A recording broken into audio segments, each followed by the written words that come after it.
Next up, we have, well, I actually been skipping this card because there's no name on it. But they're here representing humanity, so I can't pass this. So if you're the one that put, I'm representing humanity, and you want 90 seconds, so I'm going to give it to you. That counts as part of your 90 seconds. That's all right, I ran over here, heard this was going on, so I just didn't get a quick thing. Thank you very much. What's your name, sir, and where are you from? Humanity. Pete Martino from Epsom. Thank you. You don't need this. You really don't. I was a colonel, I'm a retired colonel in the Marine Corps. I saw a sign back there that said, we want more Mayberry and less Fallujah. And I spent a year in Fallujah. And you know what? When I first got there, I didn't have armored Humvees, and I traveled over 10,000 miles over there. And sometimes you got to deal with and go with what you have. And so that's part of the job, for one. The second thing is, though, when I was in Iraq, I was in charge, I was the Ministry of Defense Coordinator. My job was to man, train, and equip the Iraqi army in Al-Anbar, Najaf, Karbala, and northern Babila provinces. And I can tell you right now, well, somebody had the great idea to get rid of the Iraqi army, so when we rebuilt it, we did everything we could to make it as strong as possible. And I'll tell you right now, Homeland Security would kick their butts in a week. What's happening here is we're building a domestic military because it's unlawful or unconstitutional to use American troops on American soil. So what we're doing is we're building a military. My best friend, who's a SWAT officer in Nashua, who came to Iraq with me to train the Iraqi police, sent me an email with a picture of him in the media on the streets of Watertown, Mass, wearing the exact same combat gear that we had in Iraq, only it was a different color. And the way we do things in the military is called task organization. You take a command and then you attach units to it in order to accomplish the mission. What's happening is Homeland Security is pre-staging gear, equipment, consistent. What they're trying to do is use standardized vehicles, standardized equipment. I saw a picture in the Boston Globe during the marathon bombing where there was a state police officer, actually there were two officers, they both had identical helmets, flak jackets, weapons, everything I wore in Iraq, only it was all blue. The officer on one side had a big patch on his back that said Massachusetts State Police. Another officer next to him, his patch said Boston Police. And so what we're doing here, and let's not kid about it, we're building a domestic army and we're shrinking the military because the government is afraid of its own citizens. The last time more than 10 terrorists were in the same place at one time was September 11th, and all these vehicles in the world wouldn't have prevented it, nor would it have helped anybody. So I don't know where we're going to use this many vehicles and this many troops. Concord is just one little cog in the wheel.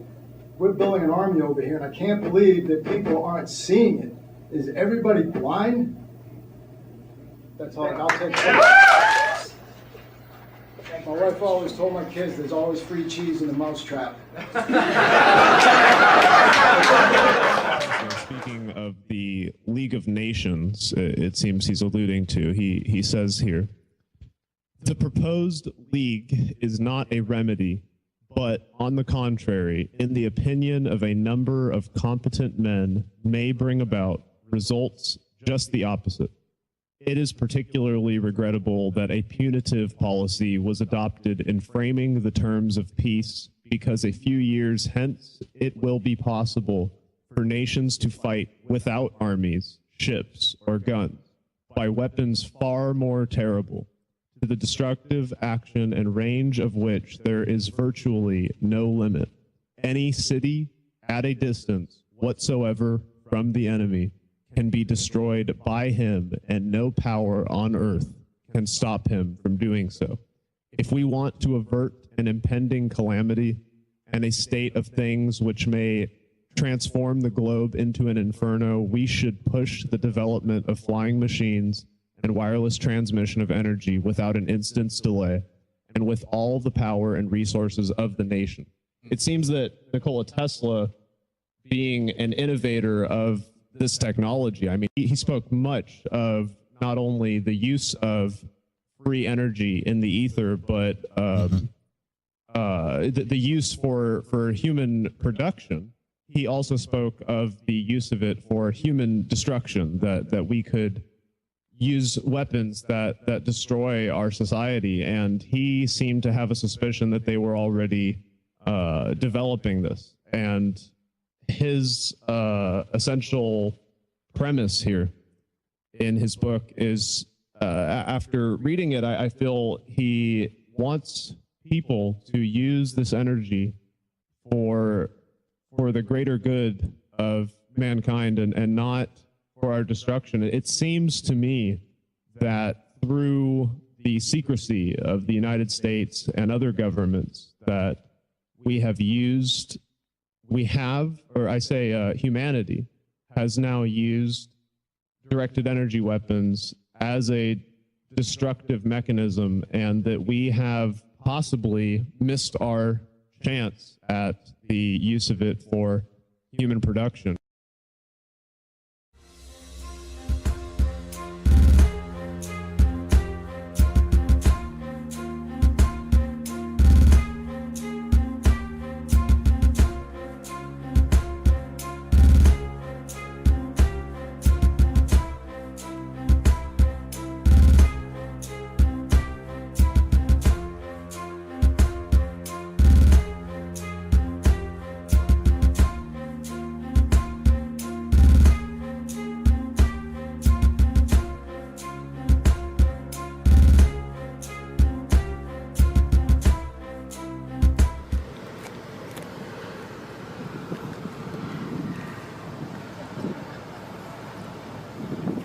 The sea-based X-band radar really is the largest, most sophisticated, phased array, electromechanically actuated X-band radar in the world.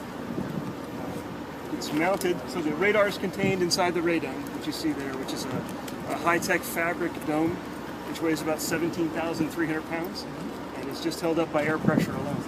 So that's mounted onto the platform. This platform is a twin-hulled, semi-submersible, self-propelled platform. And so this allows us to position the radar really anywhere in the Pacific theater, whether to take advantage of a test or whether to support a defense of the homeland. So the purpose of the radar, what it does is it tracks, it discriminates, and it assesses the flight characteristics of hostile ballistic missiles. So if you have a hostile ballistic missile, the radar can track it. The radar can discriminate out the important targets, and then can pass that information to an interceptor missile, which then can neutralize the threat. So in terms of size, it's actually similar in size to a Nimitz aircraft carrier. It's roughly the same height and width as a Nimitz aircraft carrier, but it's only about a third as long. So you put three of these together, and then that's... Yeah, if you put three of them end to end, it would be about the same size as a Nimitz aircraft carrier. If you're looking from the keel all the way up to the top of the radome, so about 280 feet.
We're on a very active planet with a changing climate, changing tectonic forces.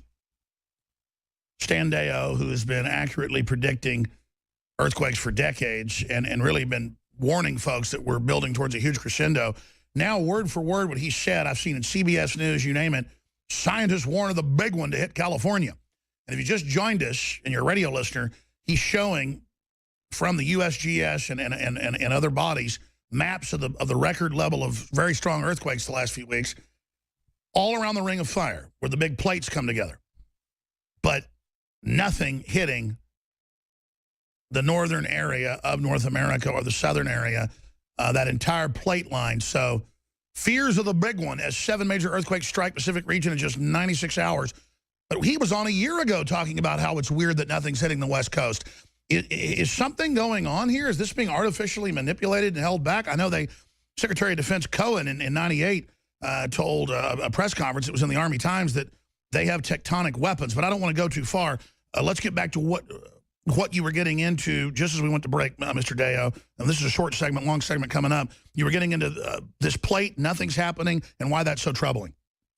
Okay, all around the Ring of Fire over the last 57 years, there have been major releases of stresses that have been building up along the Ring of Fire, where these little red lines are here on the image I've got. Those are the edges of the tectonic plates. But scientists all over the world have noticed that there is a big gap in the northern hemisphere part of the Pacific Rim plate that is not releasing the seismic tension that's building up. And that is north of California. The bottom part of it comes down to the northern part of California in the Juan de Fuca plate. It is building up, and so that when it releases, it might release as much as a 9.2 Richter earthquake. Now, where it is situated, it would cause flooding down in California coast. It would cause tsunamis that would hit over into Japan. It would force a local tsunami to go maybe 160 miles up into Oregon through river valleys and things. It's a very precipitous situation, and that could then trigger the numerous faults that run parallel to the San Andreas plus the San Andreas and start breaking California up into islands.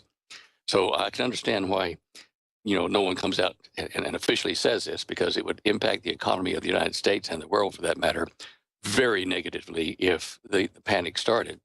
But they have been doing the right thing and saying, well, U.S. is saying, well, in the next 30 to 50 years, there's a 10% chance, or maybe a bit more, of a Richter 8 to 9 earthquake striking the northwest United States coastline. And they're trying to tell the people that think and look ahead, maybe you better do that. Maybe you better get prepared and get out of there, or at least be able to weather something like it's coming. Sure, but you've been saying this for years, but now it's come out that a lot of top seismologists and volcanologists are afraid of having their funding cut. They're being told, don't panic the public. Plus, if thank God it doesn't happen, then they, quote, get discredited. But we saw the tsunami in Japan. We've seen the tsunamis before that kill hundreds of thousands in Asia. I mean, we're due for this. And a lot of seismologists, as you know, are saying they think it's a lot closer and is basically imminent. From your research and your sources, is it imminent? Is it 10 years off? What's really happening? When you say imminent, do you mean this year? I don't know. There are certainly peculiar signals I'm getting in the research I've been doing. If you go back to my show images page, second row middle image, and click on that, you can see the first one I've published on the internet here in a number of years, where I've been trying to find a way to predict the big earthquakes a day, 2-3 days before they happen. And we see seismic forecast Japan, beta test version. I know that's when George Norrie has you on a lot. You have been accurate, I'd say, about 80% of the time. It's pretty scary. Yeah, and that was when I had access to the naval data at Monterey, California. And when they changed over the programs and the satellites and everything, they didn't do that report to the public anymore. And that's what scares me, is they're shutting all the data down. Well, probably with good intent, because I'm a wild card. I'm not financed by anybody but me and the good Lord. And, I'll say what I think, and I'll report what I see. And so if they let me use official naval data and explain how I was doing it and predict massive quakes, if I predicted this massive quake somewhere, it would be the same as them saying it, and they don't want to panic. They've got their own agenda for timing and release of the information. So I can understand. I'm not mad, but I found another place to get some of the information I used to use from the Navy.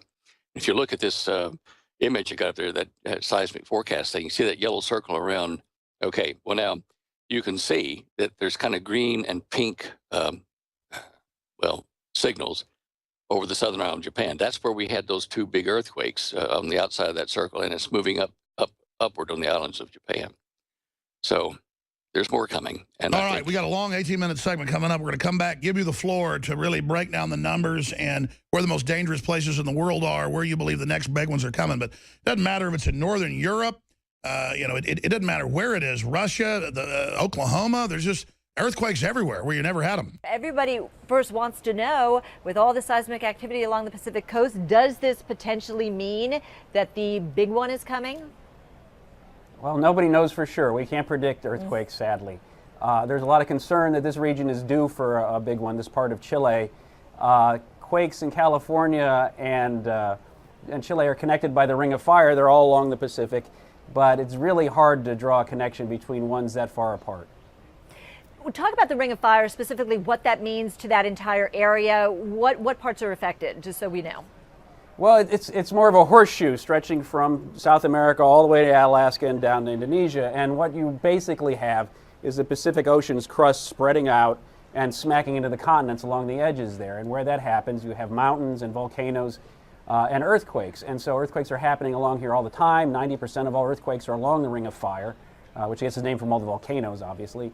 And 80% of the big ones happen along here. Now, 8.2, clearly a massive earthquake. By comparison, some of the worst quakes in California are down there in the 6s. But help us understand, what would happen if an 8.2 earthquake hit Los Angeles or San Diego or San Francisco? Oh my, it would be horrific. Estimates in Los Angeles, for example, a 7.5 magnitude, which is less, right? You would have upwards of $250 billion of damage there, hundreds of thousands of people displaced from their homes, tens of thousands of people homeless, thousands of fatalities. That sort of thing. That's the key point you're getting at, is where it happens matters almost as much as how powerful it is. If something happens in the wrong place, then you have a real disaster. The one thing you always want to know is, will there be tremors that send some sort of a warning, sort of a pre-shock as opposed to an aftershock? You don't know for sure until after the big one happens. There's some shakes before this one. There were some magnitude 6 quakes that led up to this one, and there's been magnitude 5 ones or so afterwards. We can't give people a lot of warning of these quakes. There are some demonstration efforts that gave a few seconds of warning. One's coming, the one that happened last week in California, for example, or recently in California. But no, we don't have a great method of... 3 decades after the world's worst civilian nuclear accident, the heavily contaminated forests around Chernobyl in northern Ukraine continue to pose a threat. In the 30-kilometer exclusion zone around the decommissioned power plant, a dozen towers stand watch. They're used to spot forest fires, which could release more deadly radiation into the atmosphere. Во время взрыва западный след прошел через весь этот лес, и очень много радионуклидов собрал, он, грубо говоря, был как ловушка для радионуклидов. Smoke from forest fires around Chernobyl, like this one in 1996, have sent radioactive cesium back into the air. It doesn't take much to ignite the dry, dead timber in the unmanaged forests. Даже причиною пожежі може бути даже розбита бутилка, тобто скло. Якщо засухле сухе літо, скажімо так, і просте скло може визвати величезну пожежу. Some 300 firefighters are stationed inside the Chernobyl exclusion zone, prepared to battle the blazes. It is risky work. Звісно, є. Тут є підвищений рівень радіоактивного впливу, тому у нас є захисні засоби органів дихання, взагалі шкіри. But much of their equipment is old. Soviet-era fire engines are the first line of defense. And after 2 years of military conflict in eastern Ukraine, there is even less money and manpower for forest fighting. Ну, ми гасимо, що нам робити. Ми маємо це гасити. Це наше завдання, це наша робота. Звісно, хотілося, щоб воно було краще. With resources stretched thin, authorities focus on prevention. Sensors scattered through Chernobyl's exclusion zone send data to this control center. Firefighters use it to decide the best way to tackle a blaze. Який буде прогноз? Куди буде дмуть вітер, які населені пункти пройде, і які пункти Аскро, тобто де дивитися, які пункти Аскро, яка потужність дози там була на момент пожежі. But with summers getting warmer, the environmental group Greenpeace has warned that Chernobyl's radioactive forests are what they call a ticking time bomb. In the best of the rest of the news, as Bay Area residents start to clean up from Sunday's magnitude 6 Napa Valley earthquake, new questions are being raised about whether California's last remaining nuclear power plant could withstand the kind of seismic activity that's now a fact of life in the Golden State.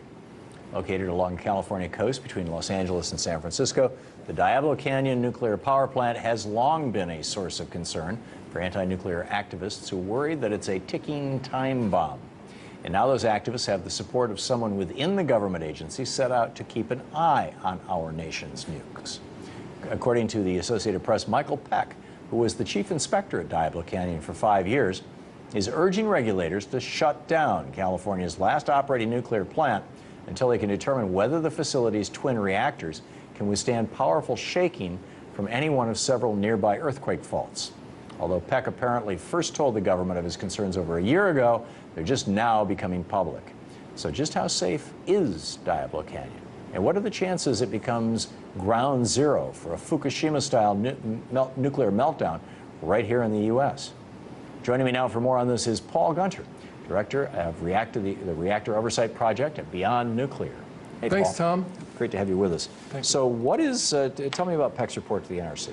Okay, Michael Peck basically, as the NRC inspector at Diablo Canyon, since 2008, has been trying to raise issues that that Diablo Canyon's 2 units are not in compliance with federal regulations, codes and standards governing the safe shutdown equipment for an earthquake. And he's been fighting his own staff and management to enforce these regulations. And basically, not only was he ignored, but he was moved on out of his inspection role at the plant. Is this because the NRC has become a captive agency, that these people are all hoping that they'll get a job in the nuclear industry when they leave? You know, I think that what Peck's document demonstrates that there is some integrity within the agency, but when it shows itself, it's stamped out. And in this case, you know, Peck basically in 2008 brought to the attention that you know, we've got 4 major earthquake faults right near these 2 reactors, and within 45 miles is the San Andreas fault. When they looked at the shoreline fault line, a new discovery in 2008, they found out that it was way over what the plant was designed for, and that the Pacific Gas and Electric has been trying to roll these new fault lines and their discovery into the original analysis that this plant was licensed under. And they're retroactively re-engineering the plant, kind of? Yeah, thing, but what Peck points out is they're doing it without going through the NRC's own process, which basically is the license amendment process. Yeah. And you know, based on the groundless assurance of NRC management that this plant is reasonably safe, they have basically, they're ignoring their own process. They're ignoring the fact that there's a real basis for enforcement action, and it's all because of money. You know, once they start into these expensive retrofits, you know, this plant is located in an extremely seismically active area. And in order to safeguard, you know, they're going to have to really beef this plant up, and that's going to be expensive, and that's what this fight's really over. So the plant can be repaired as opposed to just torn down, but it would cost a lot of money, and they don't want to spend the money. Well, it puts them on the road to a very, very expensive but dubious repair. Yeah. But you know, this is all given the collapsing cost of wind and solar, it might be cheaper just to precisely. Yeah, you know, this would, you know, those retrofits would drive Diablo Canyon out of business. Yeah. So, what are the, you know, setting aside all the flowery language, what are the chances that Diablo Canyon could become Fukushima? Well, you know, one of the earthquake faults basically could exceed the design capacity of that plant by 75%, according to the new seismic information that PEC has brought out. So when we put all these cracks and fault lines and all the shaking that really could happen, this plant could melt down in a major earthquake. Yikes. Okay, half a minute left. What's the latest on Fukushima?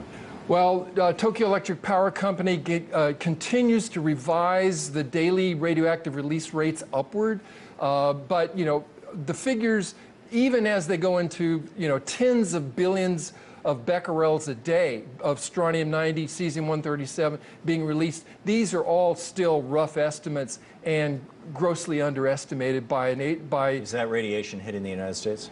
It is in the Pacific currents, and there's a lot of watch out now, but we're not seeing any clear evidence that it's reached the West Coast in any kind of significant form right now. Yet.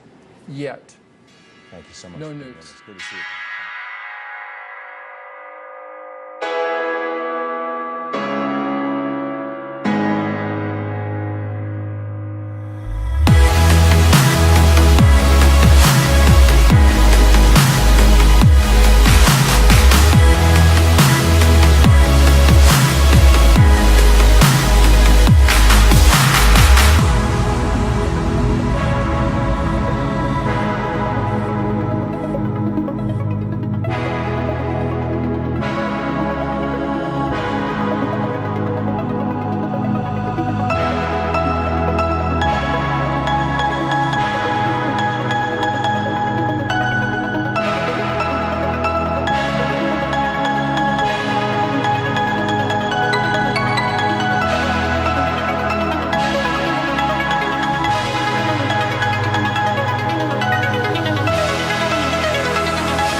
questions a lot of people have been asking in the wake of that massive earthquake in Haiti is, what about the risky fault lines right here in the United States? There are many, and they're in parts of the country you'd never expect, not just California, but places like Missouri and Tennessee. So how many Americans are in danger, and what if a huge quake hits here? Sam Champion is on the New Madrid fault line in Memphis, where there was a tremor just over the weekend. Sam? Yeah, and George, the interesting thing about the New Madrid fault, which was one of those surprising ones, is it runs from Memphis all the way into St. Louis. So there are millions of people right in the middle of the country that are affected by that. But we went to the top seismologists in the world to find out that there actually were historic earthquake events in the United States. And believe it or not, earthquakes happen here just about every day. The thing with earthquakes is it's location, location, location. So as we saw with this devastating earthquake down in Haiti, that was a magnitude 7 rupture, but more to the point, it was directly underneath very large population. Just like California, where most Americans may think all our earthquakes are centered. But California's San Andreas is just one fault zone. There are at least 4 active earthquake zones that cover this country, all of which seismologists say have had historic eruptions, and each could have another catastrophic strike at any time. Earthquakes are a national hazard, and it's in these areas away from California, away from the places we think about, where there can be some of the greatest risk. What about America's heartland? We're on the second most active fault in the country, and that's the New Madrid Fault. It runs from St. Louis to Memphis, and this is Reelfoot Lake, 16 miles long and created 200 years ago by what is still today the most powerful series of earthquakes in American history.